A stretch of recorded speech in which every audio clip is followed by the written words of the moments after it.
G'day and kia ora. Aotea here. Welcome to part 5 of my War Thunder skinning tutorial series. This episode looks at sourcing and creating the roundels and serial numbers for your skin. In the previous vid I created a base camo scheme that I'll be using in the skinning project.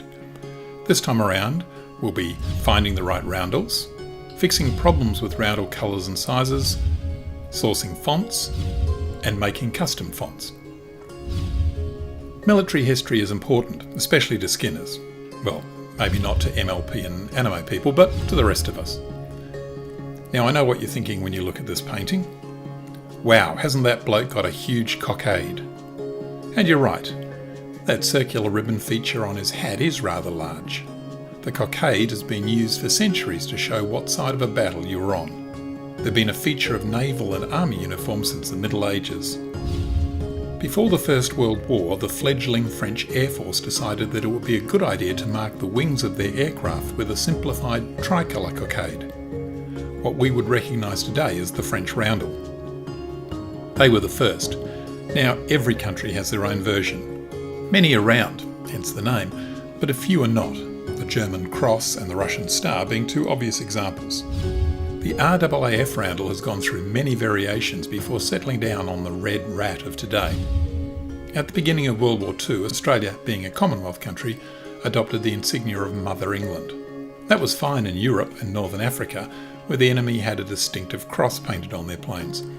But in the Pacific, where the RAAF were fighting the Japanese with their Hinamaru meatball, there was a number of instances of defence batteries shooting down friendlies because they mistook the centre of the RAF roundel for a Japanese insignia. The Kiwis had the same problem and got around it by painting the centre red circle dark blue.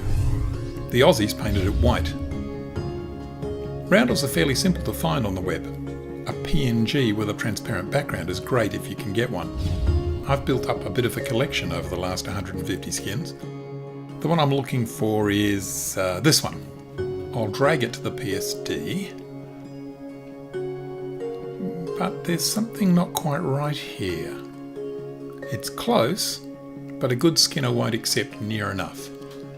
I've got a side view of the skin that I'm doing. I'll drop that in below the roundel layer. Let's just make some adjustments to get them both orientated correctly and sized.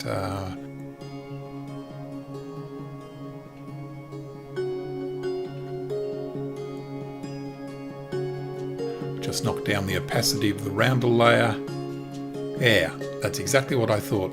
The blue band is narrower than the default size. Another way of looking at that is that the white circle is larger, and that's exactly how we'll fix it. Firstly, we're going to need to make alterations to the image. So we'll need to right-click on the layer and select Rasterize Layer. Now it's editable. Now I'll add a new layer. Then throw a perfect circle by holding Shift while I drag out the elliptical marquee tool. I'm going to set the white background colour to a very light grey. We talked about why I'm doing this back in part 2, about 10 minutes in if you don't remember. Now let's flood fill with the background. That's Control Backspace. Let's just up the opacity of the roundel layer. Now select both of the layers, and with the Move tool selected you'll have access to the alignment tools.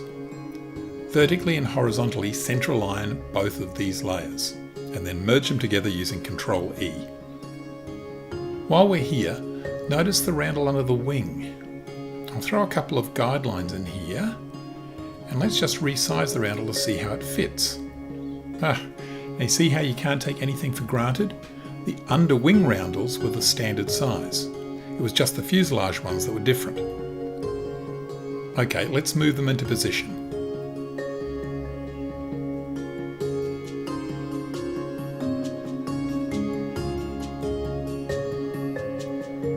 Now what about the fin flashes? On most models and drawings you'll see equal rectangles of blue and white, but the photo clearly shows that the white area is bigger, at least on this plane. So let's make those now.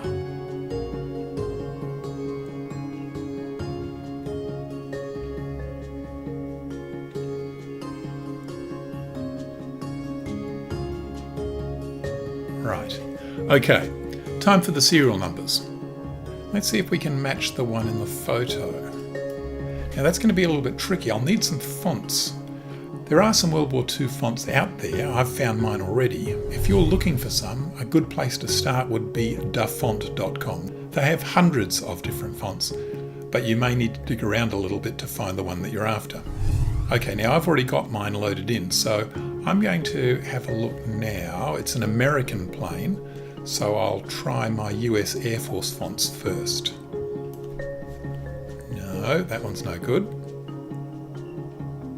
Okay, well let's see if the Commonwealth one's fit better. Here's an RCAF one. No, that one's not right. What about this RAF one? Ah, okay, well the letter is better, but the 2 is completely wrong. What about this one? Okay, that's pretty close. But is pretty close good enough? No, I didn't think so. So we're going to rasterize this layer so that we can edit it. I'll adjust the spacing. And now I'll fix up the 2 problem areas.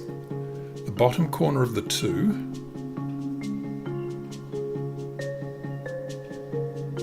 and the top of the 5.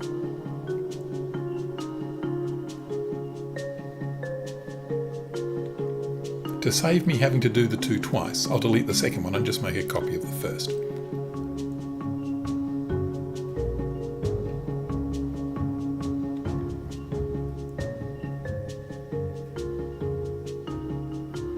Okay, that's a bit better. Now how about the Squadron Codes, those big letters on the side? I'm not even going to bother looking for a matching font for this one. Thankfully we have a side shot of this, so we can use that as a template. I'll create a new layer and use the polygonal lasso tool to carefully go around the edge of the G.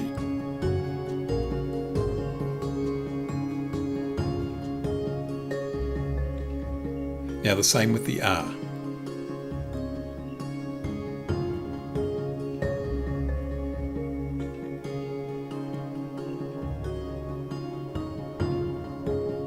Okay, now I'll make a copy of the R.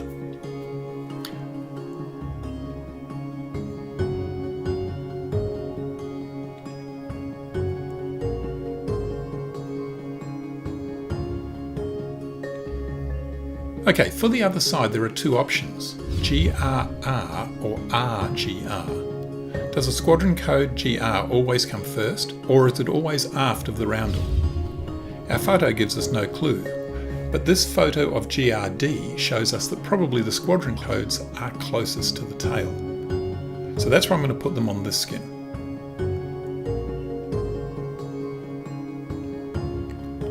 Now the only thing remaining to do is to make duplicates of all the layers that I've created today in the Nmap.